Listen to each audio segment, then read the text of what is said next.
SSLC and PUC ವಿದ್ಯಾರ್ಥಿಗಳಿಗೆ Kannada grammar ವರ್ಣಮಾಲೆಗಳಲ್ಲಿ ಏನಿಲ್ಲ ಅಂತಂದ್ರೆ ಒಂದು 5 ಕ್ವಶನ್ ಬಂದೇ ಬರ್ತವೆ. ಇವತ್ತು ವರ್ಣಮಾಲೆಗಳ ಬಗ್ಗೆ ನೋಡಮ್ಮ, ನಾಳೆ ಸಂಧಿ ಸಮಾಸಗಳ ಬಗ್ಗೆ ನೋಡೋಣ.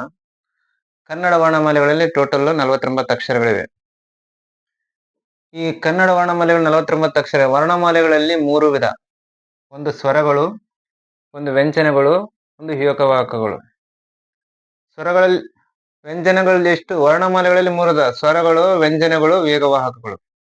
ಸ್ವರಗಳು ಎಷ್ಟಿದಾವ್ರಿ? ಸ್ವರಗಳು 13 ಇದಾವೆ. ಸ್ವರಗಳು 13. ಸ್ವರಗಳಲ್ಲಿ 2 ವಿಧ: ಒಂದು ಋಸ್ವ ಸ್ವರ ಅಥವಾ ದೀರ್ಘ ಸ್ವರ. ಋಸ್ವ ಸ್ವರ ಅಥವಾ ರಸ್ವ ಸ್ವರ. ಋಸ್ವ ಸ್ವರ 6, ದೀರ್ಘ ಸ್ವರ 7. ಋಸ್ವ ಸ್ವರ ಅಂದ್ರೆ ನೋಡ್ರಿ, ಅ, ಇ, ಉ, ರು, ಎ, ಓ. ಇವು 6 ಅಕ್ಷರಗಳು. ದೀರ್ಘ ಸ್ವರ ಇವು ಸಂಗೀತ ಹೇಳ್ದಂಗೆ ಹೇಳ್ಬೇಕ್ರಿ. ಹ ಅಂತ. ಹ, ಹಿ, ಹೂ, ಎ, ಹೈ, ಓ, ಹೌ. ಋಸ್ವ ಸ್ವರಗಳು 6, ದೀರ್ಘ ಸ್ವರಗಳು 7 ಸ್ವರಗಳು. ನೆಕ್ಸ್ಟ್ ಯೋಗವಾಹಕಗಳು. ನೋಡ್ರಿ, ಸ್ವರಗಳು ಎಂದರೇನು? ಸ್ವರಗಳು ಎಂದರೆ ಸ್ವತಂತ್ರವಾಗಿ ಉಚ್ಚರಿಸಲ್ಪಡುವಂತ ಅಕ್ಷರಗಳು. ಯಾವುದೇ ಅಕ್ಷರಗಳ ಸಹಾಯವಿಲ್ಲದೆ ಸ್ವತಂತ್ರವಾಗಿ ಉಚ್ಚರಿಸಲ್ಪಡುವ ಅಕ್ಷರಗಳು ಸ್ವರಗಳು. 13. Next one ಯೋಗವಾಹಕಗಳು. ಯೋಗವಾಹಕಗಳು ಎಷ್ಟಿದಾವ್ರಿ? ಅನುಸ್ವರ, ವಿಸರ್ಗ. ಯೋಗವಾಹಕಗಳು ಅನುಸ್ವರ್ಗ, ವಿಸರ್ಗ 2 ವಿಧಗಳಿವೆ. ಯೋಗ ಅಂದ್ರೆ ಸಂಬಂಧ, ವಾಹಕ ಅಂತಂದ್ರೇನು? ಹೊಂದಿದ, ಸಂಬಂಧ ಹೊಂದಿದ. ಅಂದ್ರೆ ಸ್ವರಗಳ ಅಕ್ಷರ ಮುಂದೆ ಏನನ್ನ ಸ್ವರಗಳು ಇದ್ರೆ ಮಾತ್ರ ಬಳಸಕ್ ಬರ್ತಾವ್ರಿ. ಇದು ಅನುಸ್ವರ, ವಿಸರ್ಗ. ಅನುಸ್ವರ, ವಿಸರ್ಗ.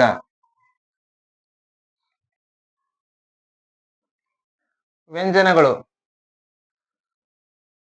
34 ರೀ. ವ್ಯಂಜನಗಳು ಅಂತಂದ್ರೆ ಸ್ವರಗಳ ಸಹಾಯದಿಂದ ಉಚ್ಚರಿಸಲ್ಪಡುವಂತ ಅಕ್ಷರಗಳು. ಇವು ಸ್ವತಂತ್ರವಾಗಿ ಉಚ್ಚರಿಸಲ್ಪಡುವುದಿಲ್ಲ. ವ್ಯಂಜನಗಳು ಅಂದ್ರೆ ಸ್ವರಗಳ ಸಹಾಯದಿಂದ ಉಚ್ಚರಿಸಲ್ಪಡುವಂತ ಅಕ್ಷರಗಳು. ವ್ಯಂಜನಗಳು ಎಷ್ಟಿದೆ? ಟೋಟಲ್ 34 ವ್ಯಂಜನಗಳಿವೆ. ಆ ವ್ಯಂಜನಗಳಲ್ಲಿ 2 ವಿಧ ಇದಾವೆ: ವರ್ಗೀಯ ವ್ಯಂಜನ, ಅವರ್ಗೀಯ ವ್ಯಂಜನ. ವರ್ಗೀಯ ವ್ಯಂಜನಗಳು 25 ಇದಾವ. ಅವರ್ಗೀಯ ವ್ಯಂಜನ 9 ಇದಾವ. ಈ ವ್ಯಂಜನಗಳನ್ನು ಅವು ಎಲ್ಲಿ ಹುಟ್ಟುತ್ತಾವೋ, ಕಂಠದಲ್ಲಿ ಹುಟ್ಟುವ ಕಂಠಾಕ್ಷರಗಳು, ತಾಲವ್ಯದಲ್ಲಿ ತಾಲವ್ಯ ಅಕ್ಷರಗಳು, ಅವೇ ಒಂದು ವರ್ಗಗಳವಾಗಿ ಕಂಪಲ್ಸರಿ 5 ಲೈನ್ ಮಾಡಿದ್ದಾರೆ. ಇದರಲ್ಲಿ ವರ್ಗೀಯ ವ್ಯಂಜನಗಳಲ್ಲಿ ಒಂದು 3 ವಿಧ ಬರ್ತವೆ: ಅಲ್ಪ ಪ್ರಾಣ, ಮಹಾಪ್ರಾಣ, ಅನುನಾಸಿಕ. ಮೊದಲ ಕಂಬಸಾಲು ಅಂಡ್ 3ನೇ ಕಂಬಸಾಲು ಇವು ಅಲ್ಪ ಪ್ರಾಣಾಕ್ಷರಗಳು ರೀ. ಅಲ್ಪ ಪ್ರಾಣಾಕ್ಷರಗಳು ಕಡಿಮೆ ಉಸಿರಿನಿಂದ ಉಚ್ಚರಿಸಲ್ಪಡುವಂತ ಅಕ್ಷರಗಳು. ನೆಕ್ಸ್ಟ್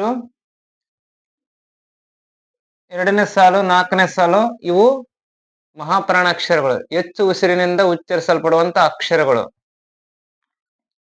ಇದು ಅನುನಾಸಿಕ. 3ನೇ ಭಾಗ ಅನುನಾಸಿಕ, ಮೂಗಿನ ಸಹಾಯದಿಂದ ಉಚ್ಚರಿಸಲ್ಪಡುವಂತ ಅಕ್ಷರಗಳು. ನೋಡಿ, ಟೋಟಲ್ ವ್ಯಂಜನಗಳು 34. ಅದರಲ್ಲಿ ವರ್ಗೀಯ ವ್ಯಂಜನ, ವರ್ಗೀಯ ವ್ಯಂಜನ 25. ವರ್ಗೀಯ ವ್ಯಂಜನಗಳಲ್ಲಿ ಅಲ್ಪ ಪ್ರಾಣ, ಮಹಾಪ್ರಾಣ, ಅನುನಾಸಿಕ. ಅಲ್ಪ ಪ್ರಾಣ 10, ಮಹಾಪ್ರಾಣ 10, ಅನುನಾಸಿಕ 5. ನೆಕ್ಸ್ಟ್ ಅವರ್ಗೀಯ ವ್ಯಂಜನಗಳು. ಅವರ್ಗೀಯ ವ್ಯಂಜನಗಳು ಎಷ್ಟಿದೆ?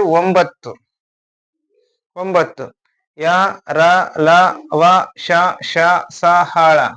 ಇವು ತನ್ನದೇ ಪ್ರತಿಯೊಂದು ಒಂದು ಕಂಠದಲ್ಲಿ ಹುಟ್ಟತಾವ, ಒಂದು ತಾಲವ್ಯದಲ್ಲಿ ಹುಟ್ಟತಾವ. ಅದಕ್ಕೋಸ್ಕರ ಇವೇನಂದ್ರಿ, ಯಾವುದೇ ರೀತಿ ವರ್ಗ ಮಾಡಲಾರ್ದೆ ಡೈರೆಕ್ಟ್ ಇಟ್ಟದ್ರಿ.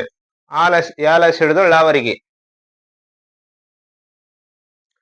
ನೋಡ್ರಿ, ಯಾವುದೇ ರೀತಿ ಎಕ್ಸಾಮ್ ನಲ್ಲಿ ಕಂಪಲ್ಸರಿಗೆ ಋಸ್ವ ಸ್ವರ ಕೇಳ್ಬೋದು, ದೀರ್ಘ ಸ್ವರ ಕೇಳ್ಬೋದು, ಯೋಗವಾಹಕ ಕೇಳ್ಬೋದು, ಅನುಸ್ವರ ಕೇಳ್ಬೋದು, ವಿಸರ್ಗ ಕೇಳ್ಬೋದು. ಆಲ್ರೆಡಿ ಪ್ರಾಕ್ಟೀಸ್ ಮಾಡಿರ್ತೀರಿ. ಇದೇನು ರಿವಿಷನ್ ಮಾಡ್ಕೊಂಬಕ ಸ್ವಲ್ಪ ಅನುಕೂಲ ಆಗತ್ರಿ. ಹಾಗೂ ಇದನ್ನ ಶಾರ್ಟ್ ಕಟ್ ಬರ್ಕೊಡ್ತೀನಿ ರೀ. ನಿಮ್ಗೆ ಇಷ್ಟವಾದ್ರೆ ಲೈಕ್ ಮಾಡಿ ಹಾಗೂ ಸಬ್ಸ್ಕ್ರೈಬ್ ಮಾಡಿ. ಯಾವುದೇ ರೀತಿ 1 ಸಲ 2 ಸಲ ರಿವಿಷನ್ ಮಾಡಿ. ನೋಡಿ, ಈ ರೀತಿ ವರ್ಗೀಕರಿಸಲಾಗಿದೆ. ಕನ್ನಡ ವರ್ಣಮಾಲೆಗಳು 49 ಅಕ್ಷರ. ಅದರಲ್ಲಿ ಸ್ವರಗಳು 13, ವ್ಯಂಜನಗಳು 34, ಯೋಗವಾಹಕಗಳು 2. ಸ್ವರಗಳು ಸ್ವತಂತ್ರವಾಗಿ ಉಚ್ಚರಿಸಲ್ಪಡುವಂತ ಅಕ್ಷರಗಳು 13. ಸ್ವರಗಳಲ್ಲಿ 2 ವಿಧ: ರಸಸ್ವರ, ದೀರ್ಘಸ್ವರ. ರಸಸ್ವರ 6, ದೀರ್ಘಸ್ವರ 7. ರಸಸ್ವರ ಅಂದ್ರೇನ್ರಿ? ಕಡಿಮೆ ಉಸಿರಿನಿಂದ ಉಚ್ಚರಿಸಲ್ಪಡುವಂತ ಅಕ್ಷರಗಳು. ನೋಡಿ, ಇದು ಋಸುಸ್ವರ ಅಂದ್ರೆ ಒಂದು ರಸಸ್ವರ, ಋಸುಸ್ವರ, ರಸಸ್ವರ. ರಸಸ್ವರವು ಕಡಿಮೆ ಉಸಿರಿನಿಂದ ಉಚ್ಚರಿಸಲ್ಪಡುವ ಅಕ್ಷರಗಳು 6. ದೀರ್ಘಸ್ವರ ಹೆಚ್ಚು ಉಸಿರಿನಿಂದ ಉಚ್ಚರಿಸಲ್ಪಡುವಂತ ಅಕ್ಷರಗಳು 7. ಸ್ವರಗಳಲ್ಲಿ 2 ವಿಧ. ನೆಕ್ಸ್ಟ್ ವ್ಯಂಜನ. ವ್ಯಂಜನಗಳಂದ್ರೆ ಸ್ವತಂತ್ರವಾಗಿ ಉಚ್ಚರಿಸಲ್ಪಡಕ್ ಬರಲ್ರಿ ಅಕ್ಷರಗಳು. ಸ್ವರಗಳ ಸಹಾಯದಿಂದ ಉಚ್ಚರಿಸಲ್ಪಡುವಂತ ಅಕ್ಷರಗಳು ವ್ಯಂಜನಗಳು. ವ್ಯಂಜನಗಳು ಎಷ್ಟಿದಾವೆ? 34. ವ್ಯಂಜನಗಳಲ್ಲಿ 2 ವಿಧ: ವರ್ಗೀಯ ವ್ಯಂಜನ, ಅವರ್ಗೀಯ ವ್ಯಂಜನ. ವರ್ಗೀಯ ವ್ಯಂಜನ 25, ಅವರ್ಗೀಯ ವ್ಯಂಜನ 9. ಈ ವರ್ಗೀಯ ವ್ಯಂಜನಗಳಲ್ಲಿ 3 ವಿಧ: ಅಲ್ಪ ಪ್ರಾಣ, ಮಹಾಪ್ರಾಣ, ಅನುನಾಸಿಕ. ಅಲ್ಪ ಪ್ರಾಣ 10, ಮಹಾಪ್ರಾಣ 10, ಅನುನಾಸಿಕ 5. ಅಲ್ಪ ಪ್ರಾಣ ಕಡಿಮೆ ಉಸಿರಿನಿಂದ ಉಚ್ಚರಿಸಲ್ಪಡುವಂತ ಅಕ್ಷರಗಳು. ಮಹಾಪ್ರಾಣ ಹೆಚ್ಚು ಉಸಿರಿನಿಂದ ಉಚ್ಚರಿಸಲ್ಪಡುವಂತ ಅಕ್ಷರಗಳು. ಅನುನಾಸಿಕ ಮೂಗಿನ ಸಹಾಯದಿಂದ ಉಚ್ಚರಿಸಲ್ಪಡುವಂತ ಅಕ್ಷರಗಳು. ಯೋಗವ ಇದು ಕನ್ನಡ ವರ್ಣಮಾಲೆಯಲ್ಲಿ ಸ್ವರಗಳು, ವ್ಯಂಜನಗಳು. 3ನೇದು ಯೋಗವಾಹ. ಯೋಗವಾಹಕಗಳಂದ್ರೇನು? ಅಹ. ಅನುಸ್ವರ, ವಿಸರ್ಗ 2 ವಿಧರಿ. ಅನುಸ್ವರ, ವಿಸರ್ಗ. ಅನುಸ್ವರ ಒಂದಿರುತ್ತೆ, ವಿಸರ್ಗ ಒಂದಿರುತ್ತೆ. ಯೋಗ ಅಂದ್ರೆ ಸಂಬಂಧ, ವಹ ಅಂದ್ರೆ ಹೊಂದಿದ. ಸಂಬಂಧ ಹೊಂದಿದೆ ಅಂದ್ರೆ ಯಾವ್ದೋ ಒಂದು ಸ್ವರಗಳ ಅಕ್ಷರಗಳ ಮುಂದೆ ಮಾತ್ರ ಬಳಸಕ್ ಬರ್ತವ್ರಿ. ಇಷ್ಟ ಹೇಳುತ್ತಾ?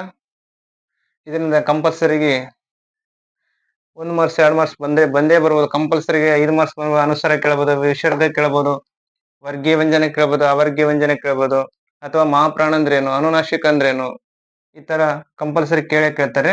2 ಮಾರ್ಕ್ಸ್ ತಪ್ಪಿ 3 ಮಾರ್ಕ್ಸ್ ಕಂಪಲ್ಸರಿ ಬಂದೇ ಬರ್ತಾವ. ನೆಕ್ಸ್ಟ್ ಸಂಧಿ ಸಮಾಸಗಳು ಯಾವ್ದನ್ನ ಟಾಪಿಕ್ ಶೇರ್ ಮಾಡ್ತೇನ್ರಿ. ಸಬ್ಸ್ಕ್ರೈಬ್ ಆಗೋದ್ ಮರಿಬೇಡ್ರಿ. ಹಂಗ ಬೆಲ್ ಬಟನ್ ಒತ್ತಿ.